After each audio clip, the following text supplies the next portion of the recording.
अस्सलाम वालेकुम स्टूडेंट्स। आज हम chapter number 8 vectors and scalars, इसके पहले शॉर्ट क्वेश्चंस करेंगे और फिर हम इसके एमसीक्यूज़ और उसके बाद इसकी लॉन्ग क्वेश्चन।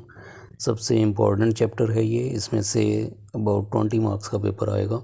तो आपने इस चैप्टर को बहुत अच्छे तरीके से करना है और इसको कंप्लीट करना है लॉन्ग शॉर्ट और एमसीक्यूज़ के साथ। तो पहले इसकी डेफिनेशन है जी, what is scalar, give example. Scalar क्या होता है ये आपने फिज़िक्स में भी पढ़ी होगी definition. A quantity which is completely described when only magnitude is specified is known as scalar. इसकी एग्जांपल्स हैं टाइम एंड डिस्टेंस। ऐसी क्वांटिटीज़ जिन्हें डिस्क्राइब करने के लिए सिर्फ मैग्नीट्यूड की ज़रूरत हो, हमें डायरेक्शन की ज़रूरत ना हो, तो ऐसी मैग्नीट्यूड को हम कहते हैं, ऐसी क्वांटिटीज़ को हम क्या कहते हैं, स्केलर। तो इसकी एग्जांपल है time and distance.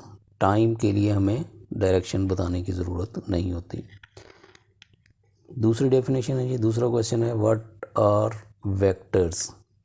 A quantity which is completely described when both magnitude and direction are specified is known as vector। ऐसी क्वांटिटीज़ जिन्हें डिस्क्राइब करने के लिए मैग्नीट्यूड के साथ साथ डायरेक्शन की भी ज़रूरत हो, तो ऐसी क्वांटिटीज़ को हम क्या कहते हैं, vector quantity. For example force and velocity. ये इसका क्वेश्चन नंबर 2 था। क्वेश्चन नंबर 3 है जी, what is unit vector. A vector whose magnitude is unity. Unity कहते हैं 1 को, जिसकी मैग्नीट्यूड क्या होती है, उसकी लेंथ को भी कहते हैं। ऐसा वेक्टर जिसकी लेंथ 1 हो या मैग्नीट्यूड 1 हो और वो and direction along the given vector, और गिवन वेक्टर की ही डायरेक्शन में हो, is called a unit vector. अब यूनिट वेक्टर का ये सिंबल है, ये इसके ऊपर ये कैप डला हुआ है, तो इसको हम यूनिट वेक्टर पढ़ते हैं। ए यूनिट वेक्टर, तो यूनिट वेक्टर कैसे फाइंड करते हैं, वेक्टर डिवाइड बाय मैग्नीट्यूड।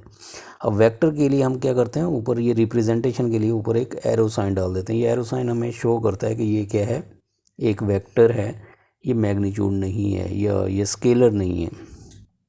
तो वेक्टर की रिप्रेजेंटेशन के लिए हम ये लिखते हैं। अब यहाँ पे देखें, find the formula for magnitude of the vector. Vector की मैग्नीट्यूड फाइंड करने का फार्मूला क्या है, तो ये आर एक वेक्टर है, इसको नाम दिया है आर। तो आप किसी भी वेक्टर को कोई सा भी नाम दे सकते हैं, जैसे यहाँ पे ए नाम दिया हुआ था, यहाँ पे हमने दिया हुआ है आर। तो हमने आर की मैग्नीट्यूड फाइंड करनी है, मैग्नीट्यूड का फार्मूला। तो इसका फार्मूला है आर, ये आप इससे सीधी लाइंस ड्रॉ करेंगे तो ये हमारा क्या हो जाएगा, मैग्नीट्यूड।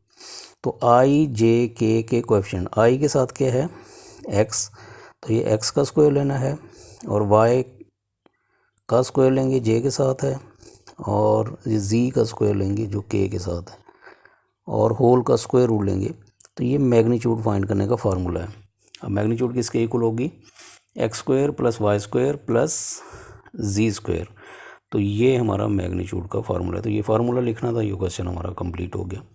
तो ये हमारे 4 क्वेश्चंस, उम्मीद है ये समझ आ गए होंगे। नेक्स्ट है जी,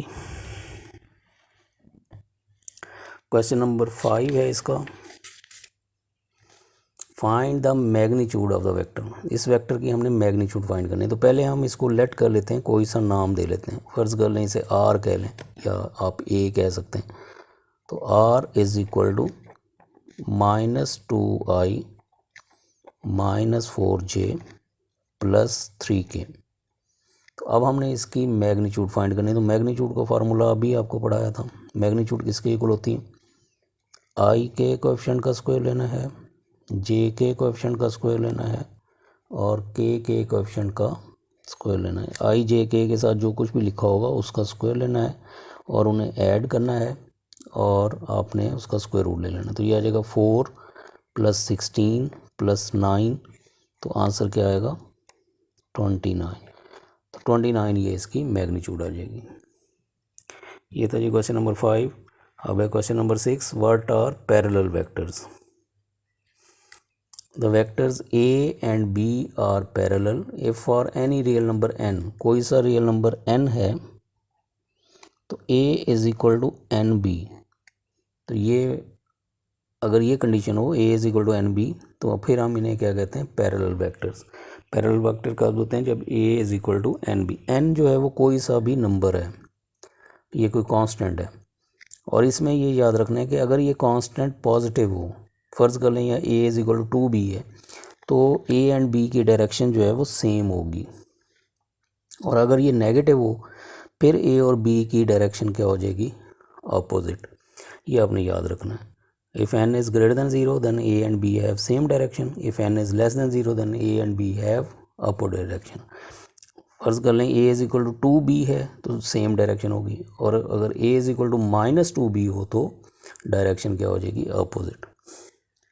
क्वेश्चन नंबर 7 है जी इसका, find alpha so that alpha i plus alpha plus 1j plus 2k is equal to 3। अब यहाँ पे देखें ये जो सीधी लाइंस मैंने कहा था कि ये किसके लिए है, मैग्नीट्यूड के सिंबल है, तो इसकी मैग्नीट्यूड लेनी है। तो मैग्नीट्यूड इसकी क्या आएगी, मैग्नीट्यूड में हम क्या लेते थे, स्क्वायर रूट लेते हैं, और इसके अंदर alpha square plus alpha plus 1 square plus 2 square is equal to 3।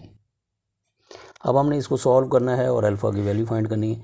Solve करने के लिए स्क्वायर रूट ख़त्म करना पड़ेगा। स्क्वायर रूट ख़त्म करने के लिए हम क्या करेंगे, बोथ साइड स्क्वायर लेंगे। तो इसका जब बोथ साइड हम स्क्वायर लेंगे तो स्क्वायर रूट क्या हो जाएगा, कैंसिल हो जाएगा। तो यहाँ पे क्या आ जाएगा, अल्फ़ा स्क्वायर, और इसका स्क्वायर ओपन कर लें तो ये आ जाएगा alpha square plus 2 alpha plus 1। ये फार्मूला है A square plus 2ab plus B square plus 4, और इधर जब हम स्क्वायर लेंगे तो ये क्या आ जाएगा, 9। तो alpha square plus alpha square ये हो जाएगा 2 alpha square plus 2 alpha, 1 plus 4 5, और 9 को इस साइड पे लेके आए तो ये -9 हो जाएगा। तो इसको सिंप्लीफाई करेंगे, 2 alpha square plus 2 alpha minus 4 is equal to 0। तो यहाँ से हम देखेंगे कॉमन कुछ निकलता है, कॉमन निकाल लें तो alpha square plus alpha minus 2 is equal to 0, और ये इस 2 को दूसरी साइड पे ले जाएं तो alpha square plus alpha minus 2 is equal to 0 divide by 2 हो जाएगा। तो 0 डिवाइड बाई 2 आंसर 0 ही होता है। अब हमने इसके फैक्टर बनाने, मिडल टर्म ब्रेक करेंगे, फैक्टर क्या बनेंगे, 2 के 1 और 2 फैक्टर बनते हैं। तो ये आ जाएगा alpha square plus 2 alpha minus alpha minus 2 is equal to 0। तो अब इन फर्स्ट 2 वैल्यूज़ में से देखना है क्या कॉमन है। अल्फ़ा कॉमन लेंगे तो ये अल्फ़ा प्लस 2 आएगा, और इन दोनों में से क्या कॉमन है, -1। तो -1 कॉमन लेंगे तो अल्फ़ा प्लस 2 आ जाएगा। तो ये हो जाएगा अल्फ़ा प्लस 2 और अल्फ़ा -1 इज इक्वल टू 0। ये इसके फैक्टर बन गए। इन्हें हम सेपरेट करेंगे, alpha plus 2 is equal to 0 या अल्फ़ा -1 इज इक्वल टू 0। तो यहाँ से अल्फ़ा इज इक्वल टू 1 और अल्फ़ा इज इक्वल टू -2। तो ये हमने अल्फ़ा की वैल्यूज़ फाइंड करनी थी, तो ये अल्फ़ा की वैल्यूज़ फाइंड होंगी। उम्मीद काफ़ी है स्टूडेंट्स आपको ये लेक्चर समझ आया होगा। Thank you ji.